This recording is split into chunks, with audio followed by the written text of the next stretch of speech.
नौती गांव। यहाँ गिनती के कुछ 100 लोग ही रहते हैं। शहर से लगभग 300 किलोमीटर दूर। सुबह से ही हल्की हल्की बारिश लगातार हो रही है और इसी बारिश के बीच 3 दोस्त हरी की चाय की दुकान पर बैठकर बातें कर रहे हैं। इस मार्च के ठंडी मौसम में बारिश की क्या जरूरत है भला? समझ नहीं आता। गर्मियों में जब हम पिघल रहे होते हैं तब तो ये बारिश आती नहीं। जब जरूरत होती है तब कुछ भी काम नहीं आता। अरे इसमें बुरा क्या है?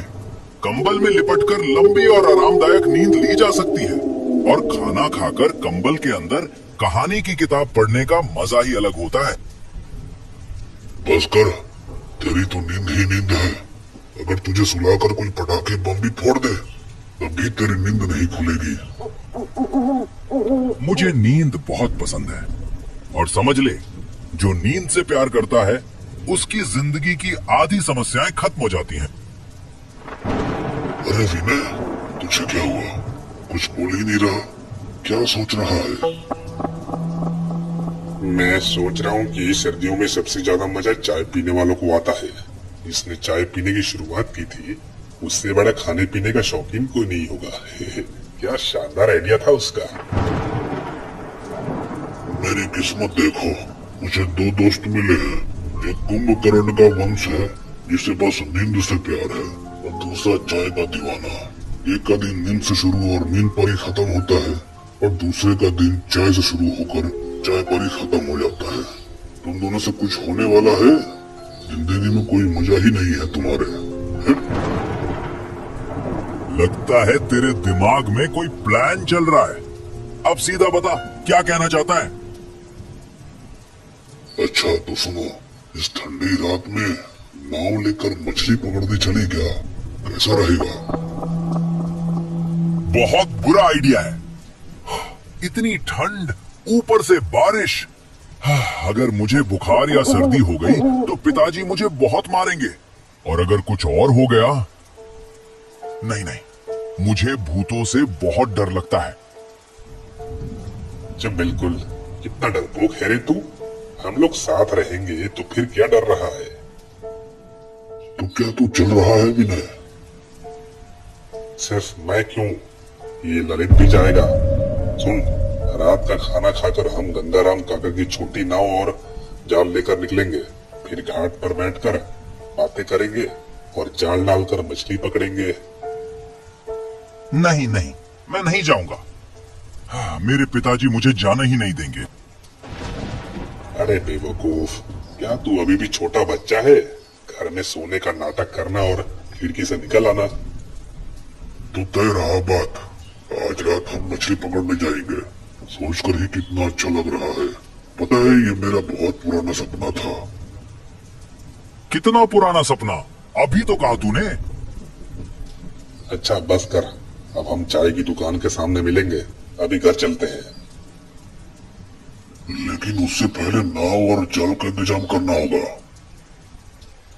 वो सब मैं देख लूंगा। और तू इतना डरा हुआ क्यों लग रहा है? हर चीज से डरता है, डरपोक कहीं का। अब विनय, बकवास मत कर। मैं बिल्कुल भी डरपोक नहीं हूँ। मेरे अंदर बहुत हिम्मत है। तो ठीक है, महान वीर ललित चौधरी जी, आप आज रात मछली पकड़ने आकर अपनी बहादुरी दिखाएंगे। ठीक है, मैं भी आऊंगा।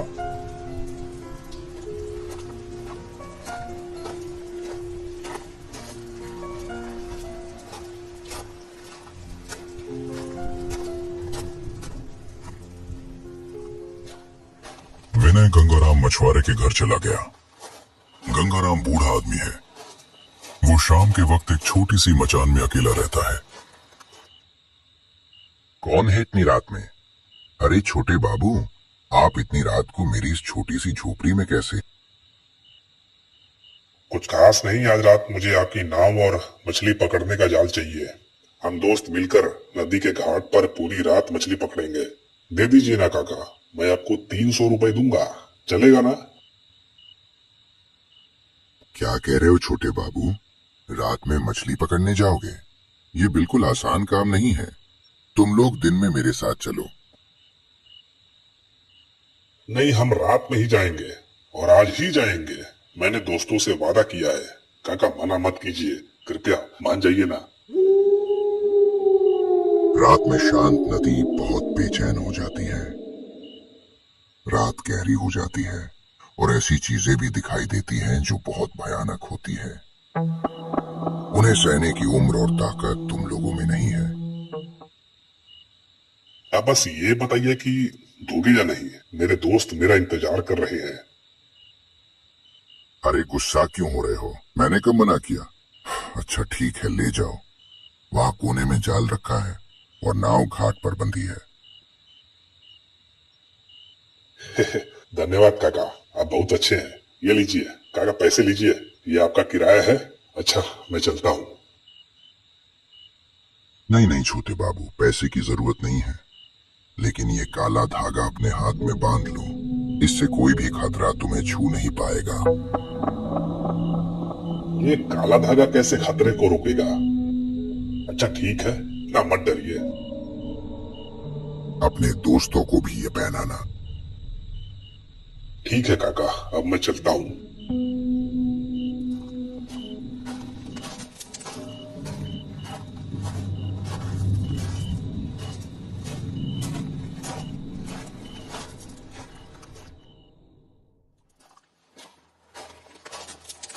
विनय जाल लेकर चाय की दुकान के सामने आया और देखा कि सार्थक एक बैग लेकर खड़ा है।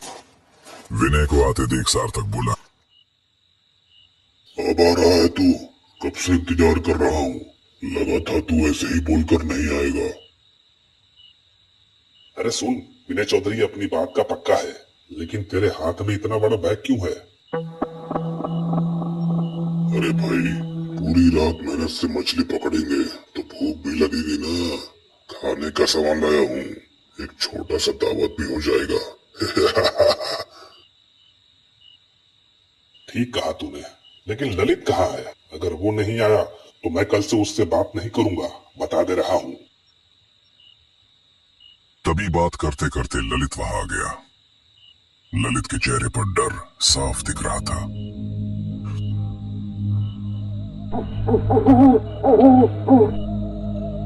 क्या हुआ रे? तू तो बहुत बहादुर बन रहा था। जल्दी आ। अरे विनय, तेरे हाथ में ये काला धागा क्या है? क्यों पहना है? गंगाराम काका ने दिया है, सुबह तक इसे हाथ में रखना होगा। मैंने उनसे वादा किया है, उन्होंने तुम लोगों के लिए भी दिया है। लोगे क्या? अगर इससे खतरा रुक जाता तो दुनिया में कोई मुसीबत ही नहीं होता। ये सब लोगों का अंधविश्वास है। जो भी हो मुझे भी दे दे विनय, मैं पहन लेता हूं। सार्थक पहन ले तू भी।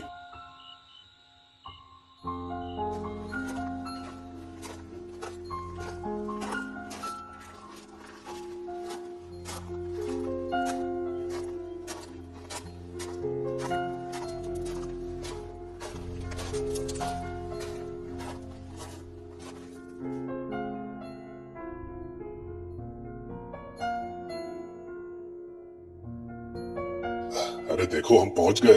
देखो हो रही गंगाराम काका की नाव। चारों तरफ घना अंधेरा था। नदी के पानी की आवाज गूंज रही थी।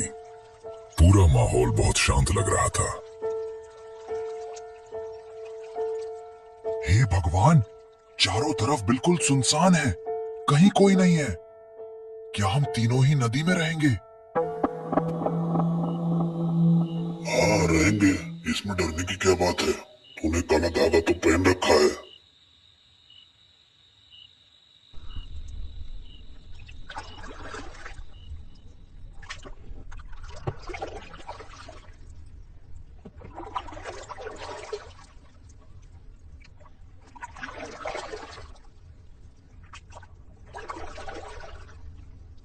विनय नाव चला रहा था, ललित बैठा हुआ था और सार्थक नदी में जाल डाल रहा था।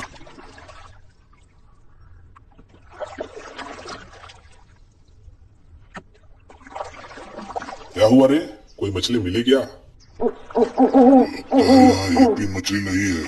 10-12 बार जाल डाल चुका हूँ, एक भी नहीं मिली है अभी तक। अब क्या करें हम?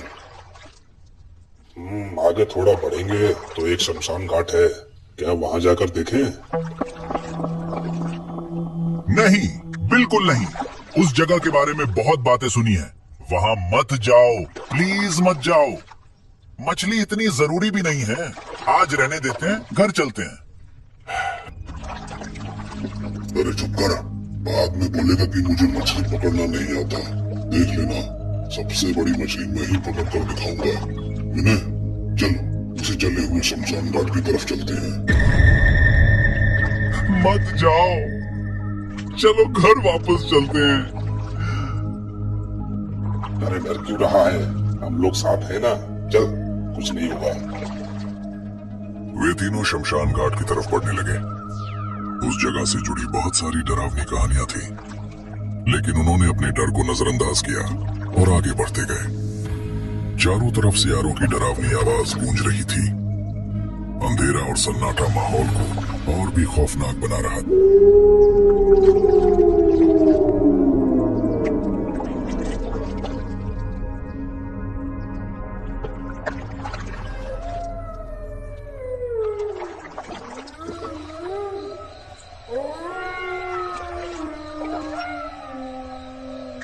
अरे बाप रे, ये सियार कितनी डरावनी आवाज में चिल्ला रहे हैं।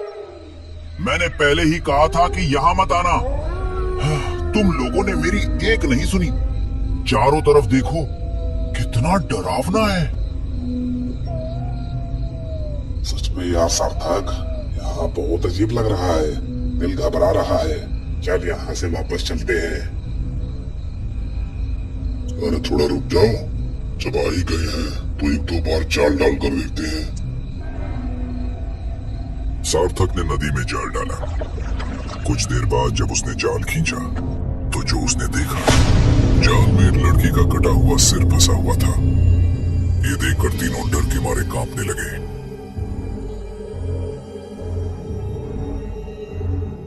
ये क्या है? कितना डरावना है। फेंक दे, जल्दी फेंक दे इसे। यहां से भाग, जल्दी भाग।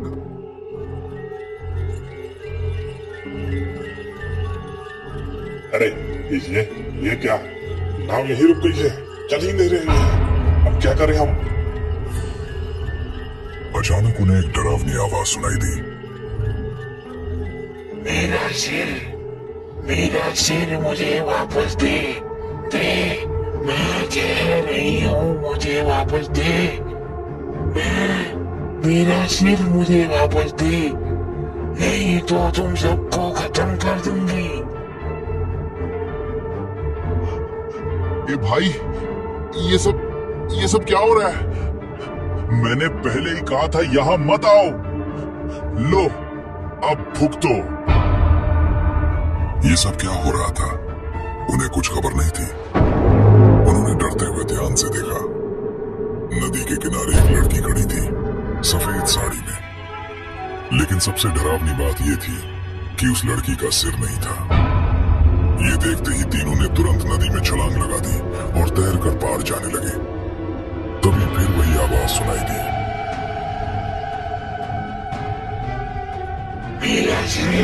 मेरा सिर मुझे वापस दे। मेरा सिर मुझे वापस दे। मैं कह रही हूँ, मुझे वापस दे।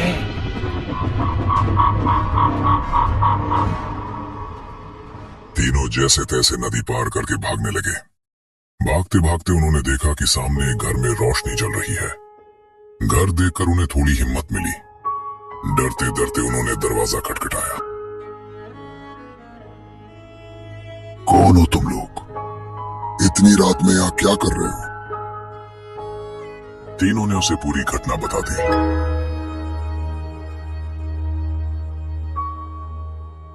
आओ, अंदर आओ। उस आदमी ने उन्हें अंदर बुलाया और बोला,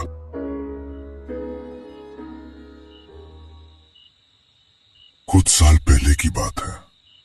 इस जले हुए शमशान के पास एक लड़की की लाश मिली थी। उसका गला कटा हुआ था। बहुत ढूंढने के बाद भी उसका सिर नहीं मिला। गांव वालों ने उसका अंतिम संस्कार कर दिया, लेकिन उसकी आत्मा आज भी भटक रही है। किस्मत अच्छी थी तुम्हारी जो तुम बचकर लौटे। आगे से कभी ऐसी रात में बाहर मत निकलना। आज तो बच गए, लेकिन कल बचोगे इसकी कोई गारंटी नहीं है।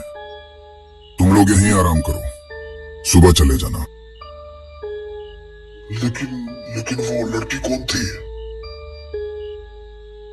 ये तो हमें नहीं पता बेटा, ये कोई ठीक से नहीं जानता। लेकिन गांव वाले कहते हैं कि पास के गांव से एक लड़की गायब हुई थी, जिसने एक लड़के से प्यार में अपने परिवार के खिलाफ जाकर शादी कर ली। लेकिन कुछ दिन बाद सुनने में आया कि उसी के घर वालों ने उसे मार कर फेंक दिया और उसका गला भी काट दिया, ताकि कोई उस लड़की की लाश को पहचान ना पाए।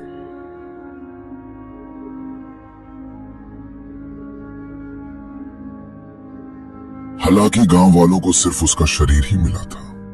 आज तक किसी को उसका सर नहीं मिल पाया। और जो भी रात में उस शमशान के पास गया है, उसने उस सिर कटी लड़की को देखा है और डरावनी घटना का सामना किया है। उसके बाद तीनों दोस्तों ने वो रात वहीं बिताई। सुबह होते ही वे अपने घर वापस लौट गए और साथ ही उन्होंने फैसला किया कि वो अब कभी भी रात को घर से बाहर नहीं निकलेंगे। सार्थक भूतनी के, तेरे वजह से आज हम मरते मरते बचे हैं। तू अगर जिद ना करता तो आज हम इतनी बड़ी मुसीबत में ना फंसते। भाई, अब जिंदगी में कभी भी रात को मछली पकड़ने नहीं आऊंगा। तो दोस्तों, कैसी लगी आपको आज की कहानी? कमेंट्स में जरूर बताइए।